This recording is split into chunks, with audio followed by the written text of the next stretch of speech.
Sang mentari, sejarah sang pelangi, sambutlah kami, sang pengubah negeri.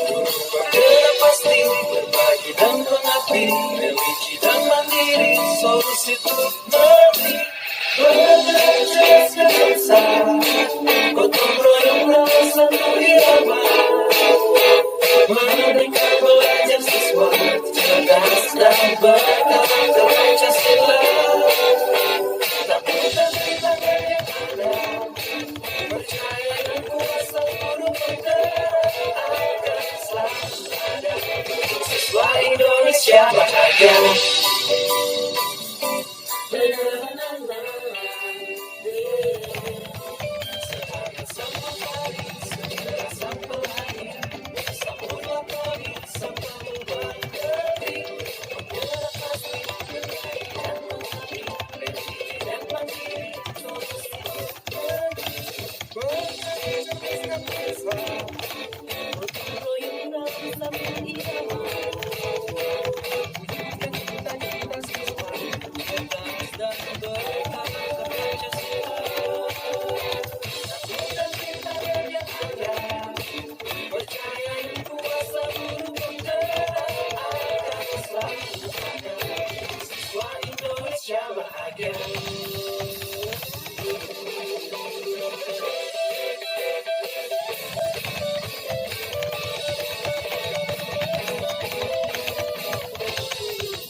Gotong royong rawat satu irama. Merdeka belajar siswa, cerdas dan berkarakter Pancasila. Cinta-cintaan yang ada, percaya dan kuasa guru penggerak agar selalu ada untuk siswa Indonesia bahagia.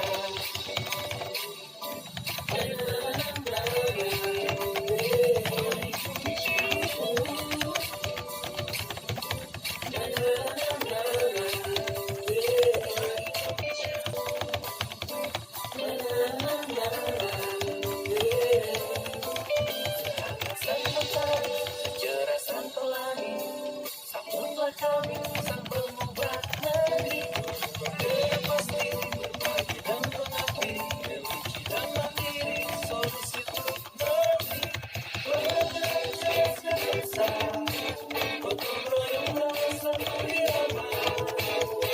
Merdeka belajar siswa, cerdas dan berkarakter Pancasila. Percaya dan kuasa guru penggerak agar selalu ada untuk siswa Indonesia bahagia.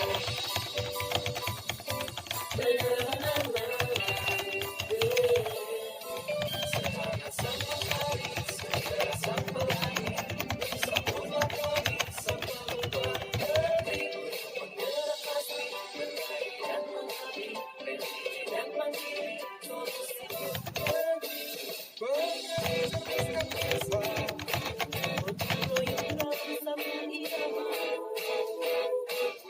Saya melihat kasus Ibu Lilin, bermula dari regulasi penerimaan peserta didik baru, dengan menggunakan sistem zonasi. Sehingga peserta didik yang masuk di sekolahnya, mempunyai karakter dan tingkat kepandaian yang heterogen. Suasana kelas susah dikendalikan, dan murid-murid sulit memahami materi pelajaran, yang telah dijelaskan. Dengan kondisi tersebut, membuat Ibu Lilin kelelahan dan mudah marah. Pada puncaknya, Ibu Lilin memboikot, untuk tidak mengajar, karena beliau sangat marah dan tidak terima, atas penghinaan yang dilontarkan, lewat pesan di grup WhatsApp murid-muridnya.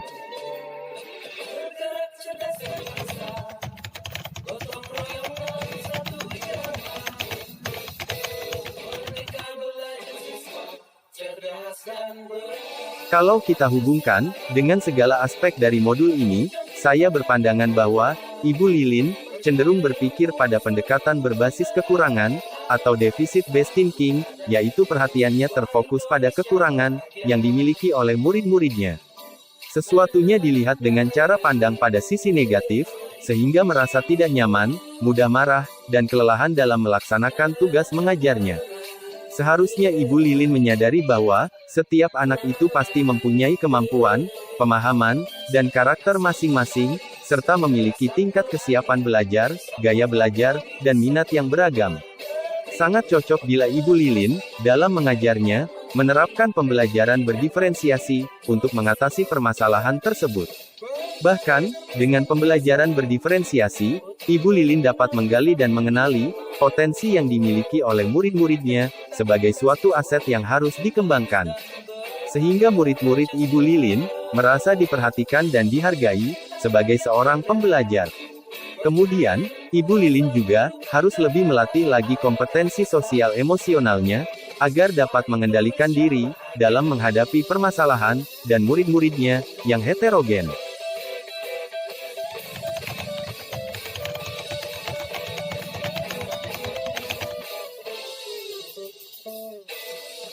Apabila saya menjadi kepala sekolah, yang saya lakukan adalah memanggil atau menemui Ibu Lilin dan melakukan proses coaching. Karena dengan proses coaching dapat membantu Ibu Lilin untuk menemukan cara atau solusi dari permasalahan yang ia hadapi berdasarkan kekuatan atau potensi yang dimilikinya.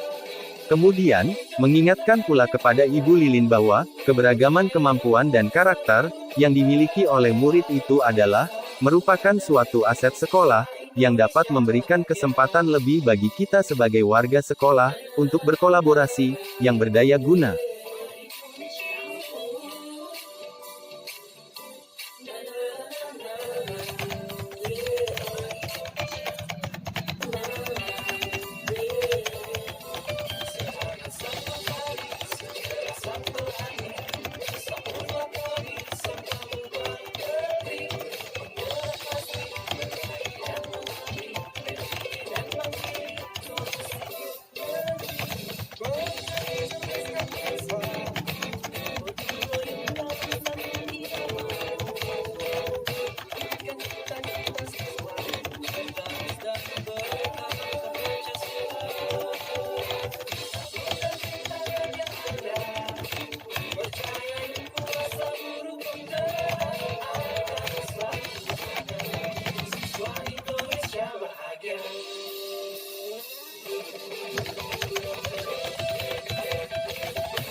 Menurut saya, mengenai sikap Pak Pupur, secara akademis, memang Pak Pupur tidak diragukan lagi.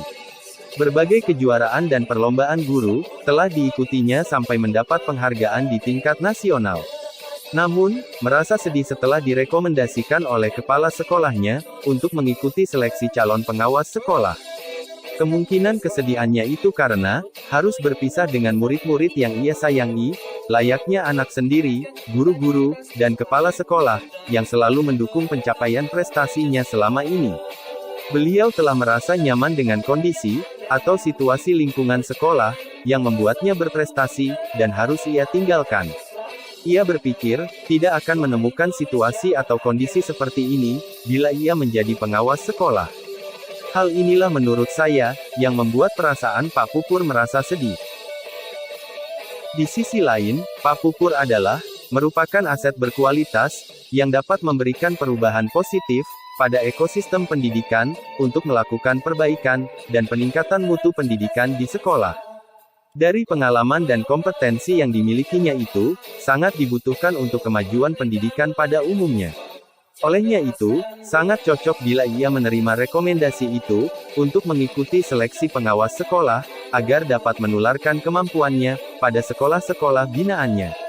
Karena pengawas sekolah, mempunyai tugas, tanggung jawab, wewenang, dan hak secara penuh, dalam melaksanakan tugas pengawasan akademik, rumpun mata pelajaran atau mata pelajaran yang relevan, dan tugas pengawasan manajerial, pada sekolah.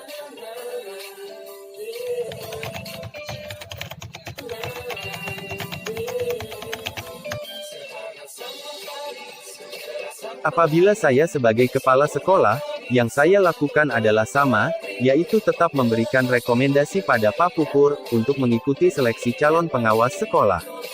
Kemudian, saya meyakinkan kepada Pak Pupur, bahwa ia sangat pantas, menjadi seorang pengawas sekolah, dan sangat berpeluang, untuk menularkan kemampuannya itu, pada rekan-rekan guru serumpun pada khususnya, dan rekan-rekan guru mata pelajaran lain pada umumnya, sehingga berdampak lebih luas, pada peningkatan mutu pendidikan di sekolah-sekolah.